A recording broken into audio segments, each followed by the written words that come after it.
everyone, it's Jack from Cultaholic.com. You know the drill by now. It's time to do Raw Graded, and man, when I woke up this morning, my Twitter mentions were all abuzz with people complaining about this week's Raw. This is, of course, graded, so we're going to have a look at just how bad Raw was and whether it deserved all that criticism or whether maybe it was a little bit better than people thought. Let's just take a look and see.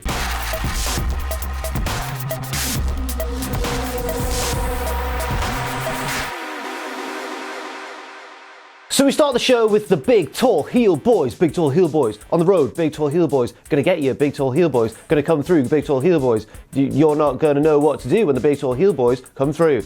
Baron Corbin, Drew McIntyre, and Bobby Lashley. And Lio Rush as well. Because it was Thanksgiving last week, they all do the heel thing that heels do, where they go, I'm thankful for this, and I'm thankful. So Baron Corbin went, I'm thankful for how great a job I've been doing as Raw General Manager. And then Bobby Lashley went, I'm thankful for all you beta males who sit on the couch and waste your lives and make me look really cool. And then Drew McIntyre went, I'm thankful for that beating that we put on Braun Strowman last week. And then they replayed the beating that they put on Braun Strowman last week. We then go to a pre-taped promo which shows Braun Strowman sat in a hospital bed with his arm all bruised and stuff from the assault.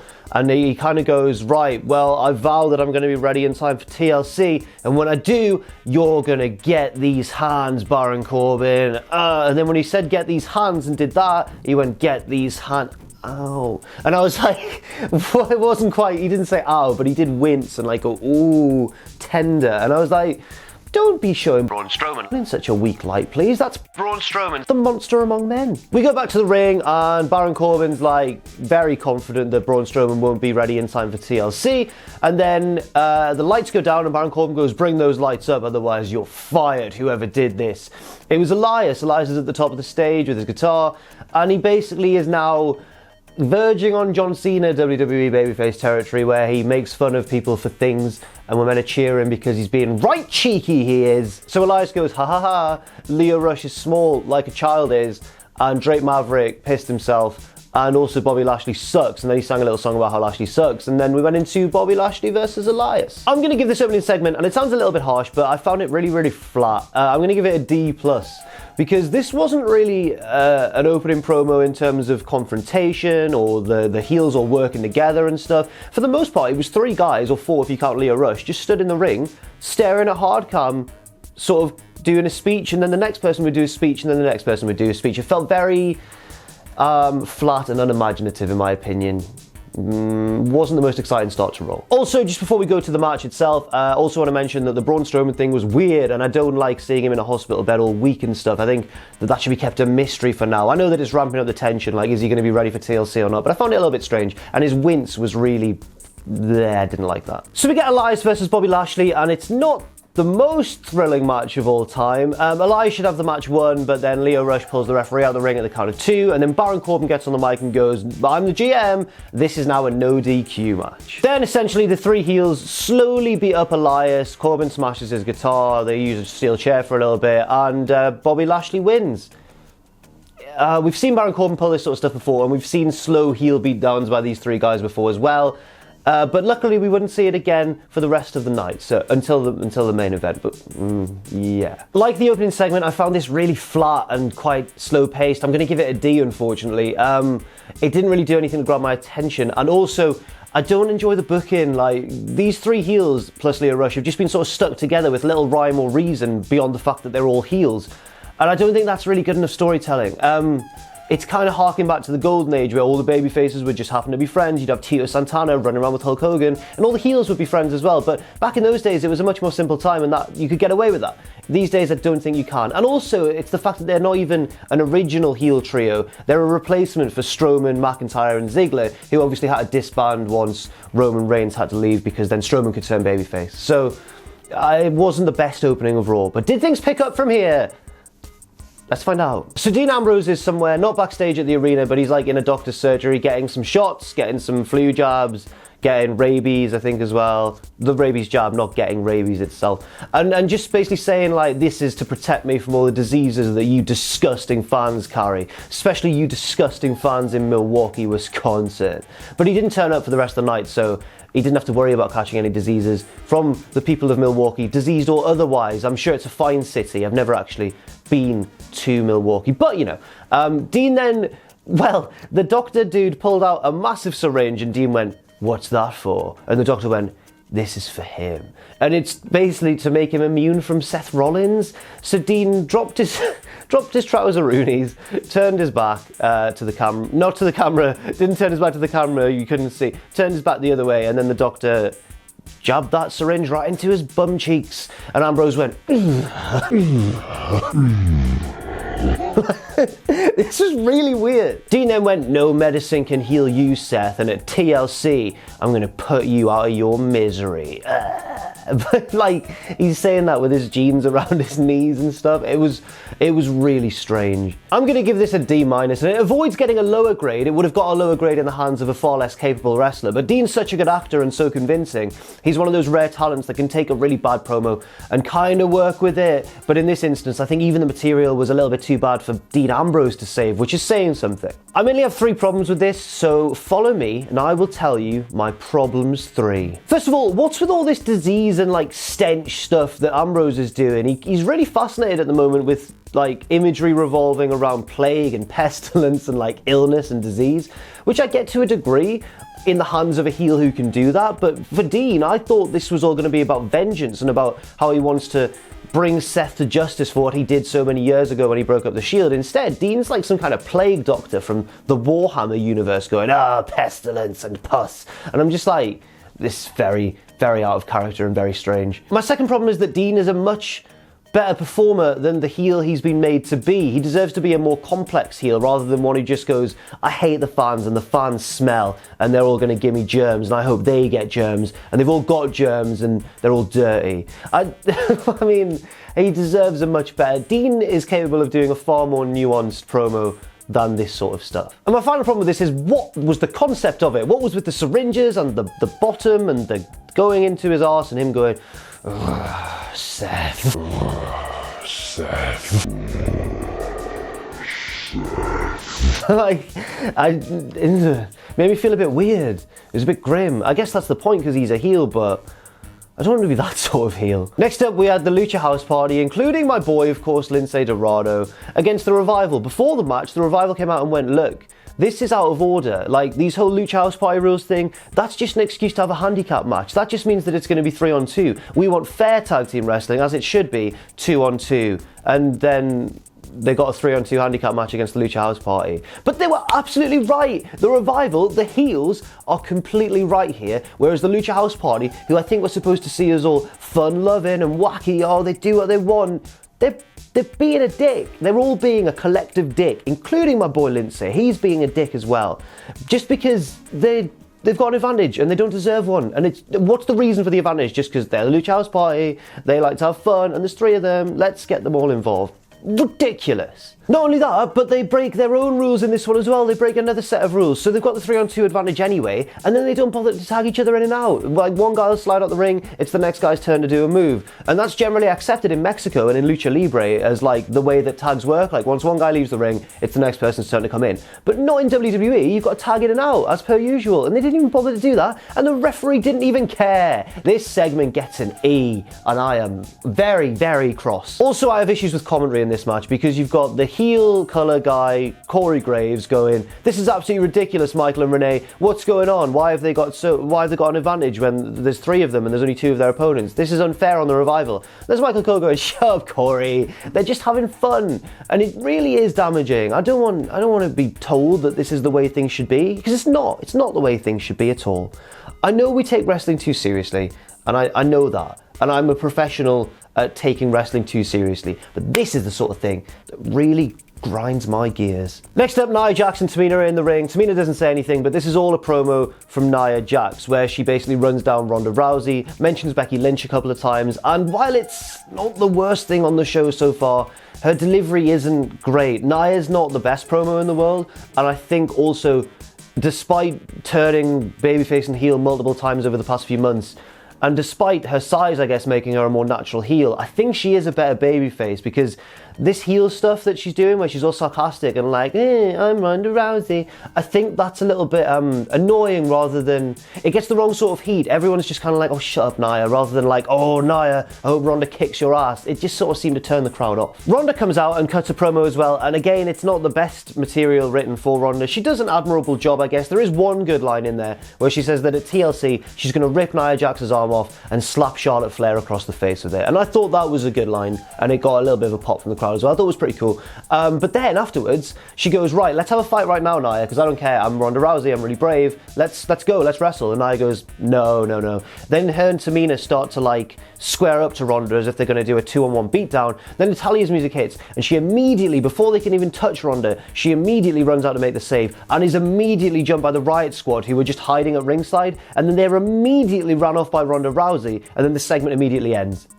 Whoa, what just happened? Yeah, I'm going to give this this segment a D, which sounds a little bit harsh because it wasn't the worst thing on the show, as I've said. Like, Nia struggled but did okay, did better than a D grade would suggest, I think. Ronda did okay, better than a D grade, but it's the pacing of this segment that really threw me off. It was so slow. Nia cut quite a long promo, then Ronda came out and responded in quite slow fashion, taking her time, and then suddenly it was all action. It was like, right, now they're going to beat her up. Now here comes Natalya, the babyface. Now here come the heels, and now Ronda's run them off, and there was no danger at all. And I was just left thinking, was this shoehorned in or rewritten at the last second? Next up, we had the Raw Tag Team title match between the champions, the AOP, the Authors of Pain, the Authors of Urine, and also Chad Gable and Bobby Roode, the challengers, who defeated the AOP to win this title shot only a week ago. This was the worst thing on the show. It wasn't the worst thing on the show in terms of sheer action. That was fine, even though it was a really short match, especially for a title match. It was fine. But the ending, the finish, was not okay, WWE.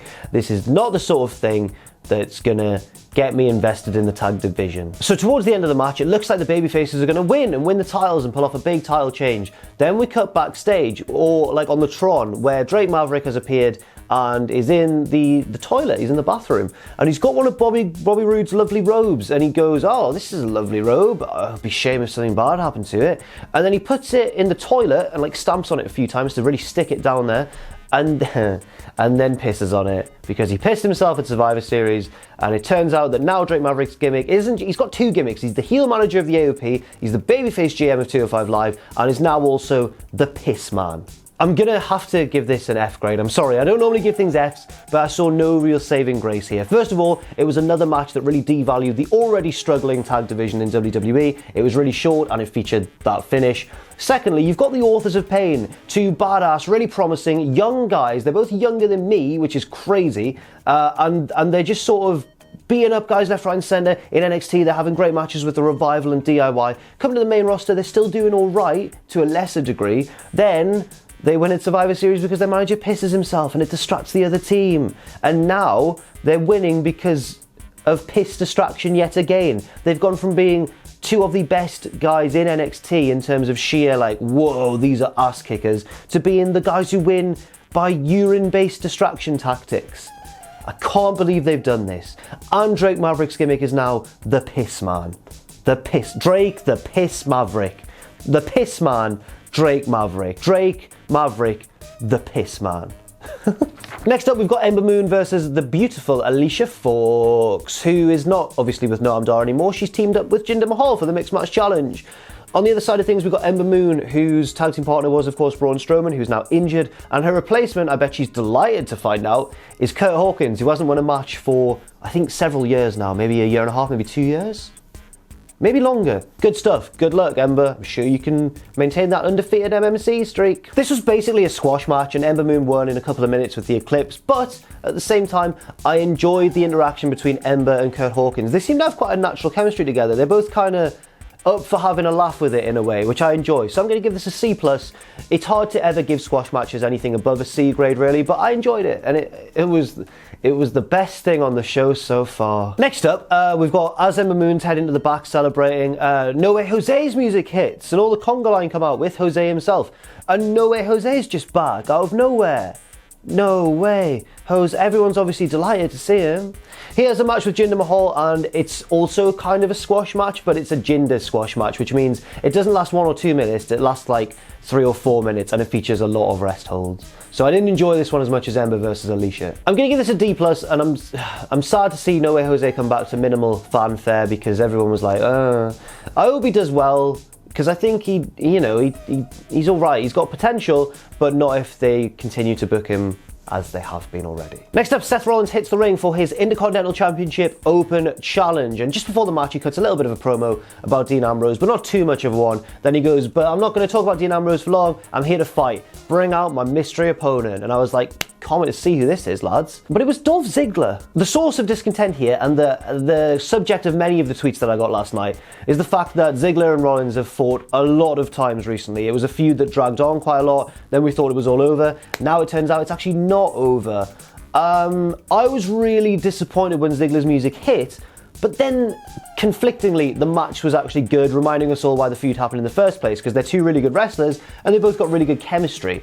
I don't think that excuses it, and I think given the choice between this match and a slightly worse match with a fresh opponent, I'd rather take the fresh match, even if it was a little bit less entertaining in terms of action. But regardless, this match was a good one, easily the best match on the show, obviously, not that it had much competition, but the ending was really interesting because Rollins won with the superplex into the Falcon Arrow. No one kicks out of the Falcon Arrow, he did the deal. But everyone normally kicks out of the Falcon Arrow, that's the very point of that joke. But he won with it. Love it. I love the fact that he won with that move because it is awesome. It's like a chained move. It's a superplex into a Falcon Arrow. That should be enough to sometimes put someone down for a 3 count, and it now has done. So next time he does it, like a big show, he's probably going to do it on Dean Ambrose. Everyone's going to think, this might get the 3. Excellent. Wrestling's easy. Just do stuff like that. And sometimes it'll work. I'm going to give this a B. As a match itself, it probably deserved a B+, or maybe even an A-. It was really cool, but it was the fact that it was Ziggler that really took away from it for me, because we've seen Ziggler versus Rollins so many times, but at the same time, it was a good match, and the finish was unique. So, easily the best thing on the show. Let's see if there was anything else good on the show as we head into the final few. There wasn't anything better on the show. Now Alexa Bliss hits the ring and says, this is an open forum, we're going to bring out Sasha Banks and Bayley, and they're going to take questions from the crowd, which she'd said to them earlier in the night, by the way, in a backstage segment. You might ask, why has Alexa Bliss got the power to do this? It's because she went and talked to Baron Corbin and said, hey Baron, you're doing a really good job as GM. Can I help in any way? And he went, yes, you were a really good team captain at Survivor Series. How about you take control of the Raw Women's division? I think this could lead to Alexa Bliss taking over from Baron Corbin completely. Maybe once he loses to Braun Strowman, if indeed Braun's fit for the match at TLC. So Sasha and Bayley come out and take a chair in the ring and take a question from a fan in the crowd. I think it's probably a plant. And the plant goes, if you could change one thing about the women's division, what would it be? And Sasha Banks goes, I would send Alexa Bliss back to SmackDown. Oh! Would you not give yourself a push again, Sasha? Alexa's obviously a bit annoyed, tries to stir up a bit of trouble between Sasha and Bayley because they've always fought, but doesn't work, and Bayley goes, I disagree with you, Sasha. If I could change one thing about the Raw Women's division, I would send Alexa Bliss back to hell, where she's from. I was like, whoa, hang on. Sasha's like, oh, Bayley, crazy. What a funny joke. I'm like, Jesus. She just said she'd send her to hell. And then out of nowhere, Mickie James, Alicia Fox, and Dana Brooke arrive and beat down Sasha Banks and Bayley. But Bayley and Sasha Banks fight them off and stand tall, and it's all going to build to something else in the future. I'm going to give this segment an E, and you might be thinking, Jack, that doesn't sound as bad as an E. Maybe you've missed something. Maybe you've missed a little detail that I just slipped in there. WWE certainly didn't want us to pay any attention to it, so why should we? But I'm going to talk about it right now. The main reason this gets such a low grade, and it was a variety of things, like it was quite an unimaginative segment. I just want to see Sasha and Bayley wrestle. I don't want them to do open forums or counselling sessions or whatever. But the main reason this gets such a low grade is because Dana Brooke's now a heel without turning. They've just presented her now as a heel. She's never sort of hinted that she was going to turn heel. I am absolutely 99% certain that Dana Brooke was a babyface last time I saw her, and now she's a bad guy, and they're just not. It's not even that they haven't explained it, it's that they've then assumed that we won't pick up on that because it's just Dana Brooke, and that's really sad for Dana. She deserves more. Like, honestly, I do like her, and I think she's an alright promo and an underrated wrestler, and they've just turned her without any without any reason. But apparently we're not supposed to care about Dana Brooke enough to pay attention to her, so let's move swiftly on to the main event, Baron Corbin versus Finn Balor. Again, this is another match like Ziggler versus Rollins that we've seen quite a lot in 2018, and it did follow the standard Corbin versus Balor. This was a Corbin versus Balor match, if that makes any sense. It was alright without ever crossing the line into something like excellent. But then, as I thought maybe Raw was going to end on an alright note, then everything went rapidly downhill because Baron Corbin was losing the match, he was about to lose, so he slid out of the ring, grabbed a microphone and went, "I'm the GM, this is now a 2-on-1 handicap match." And then Drew McIntyre ran down and the heels won because there was 2 of them and only 1 of Finn Balor. And for the second time tonight, Baron Corbin changed a match on the fly just because he's GM, which works sometimes as a heel tactic if used sparingly, not twice in one night, Baron. Then at the end, Lashley and Lio Rush come out and they all beat down Finn Balor, and that's the end of the show with the 3 heels and Lio Rush, the manager, all stood in the ring going, yeah. So yeah, I'm going to give it a D- because it was a repeat of the opening match where they all beat down Elias. Now they've all beat down Finn Balor. What's going on? What's the point? I mean, what's the point of these matches? What was the point of having this as the main event of Raw if Baron Corbin's just going to go at the last minute, oh, it's 2-on-1 handicap match, and then Drew wins with the Claymore? I'm glad they're still presenting Drew as a strong character, but are they presenting him as a strong character now that he's running around with 2 other big guys to help him out? I'm not so certain. Either way, it was a very deflating ending to Monday Night Raw. Let's take a look at the overall grade. So overall, I'm going to give this Raw a D-. I'm sorry for the good people of Milwaukee, Wisconsin. You were not blessed with a good Raw this week. I'd argue this may be the worst Raw of the year. I think it's worse than anyone I can certainly remember since the start of Graded, which is a real shame. Because after Survivor Series, I thought, well, the booking wasn't exactly perfect, but a lot of stuff happened, and they've really got a launch pad to send them into, you know, January and Royal Rumble season and the road to WrestleMania. But this has really sapped my enthusiasm right now. Hopefully they can get things back on track tomorrow with SmackDown. But for now, Raw needs to really up its game. Thank you very much for watching this video. I've been Jack from Cultaholic.com. This has been Graded. You can follow me if you want to on Twitter at Jack the Jobber. You can follow all of us at Cultaholic. And check out our Patreon as well if you wish. Patreon.com/Cultaholic. And never forget, of course, if you haven't already, to hit subscribe and to join us.